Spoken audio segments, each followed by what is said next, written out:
harus membaca Fatihah. Ya. Sementara dalam sholat itu wajib Baca Fatihah. menghabiskan suatu Fatihah. Bagaimana hukumnya apabila kita tidak habis membacanya terus berukuk? Itu aja. Assalamualaikum warahmatullahi wabarakatuh. Waalaikumsalam warahmatullahi wabarakatuh. Pada saat kita tilat ataupun masbuk, nah, ini misalkan kita masbuk, imam sudah masuk dalam ayat, kita telat, kita langsung Allahu Akbar, baru Allahu Akbar, imam sudah rukuk, kita tidak sempat membaca surah Al-Fatihah, maka surah Al-Fatihah itu ditanggung oleh imam. Maka surah Al-Fatihah itu ditanggung oleh imam, maka imam itu jangan jelek-jelek.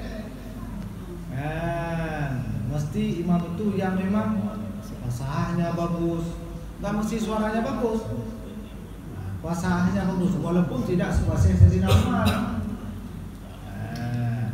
Dan imam itu tidak mesti tahfiz. Banyak juga yang tahfiz itu tidak memahami ilmu fiqh.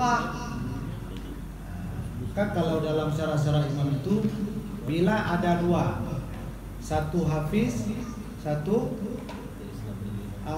hafiz tapi dia paham fiqh, satu dia hafiz tapi tidak paham fiqh. Ini mana yang didahulukan?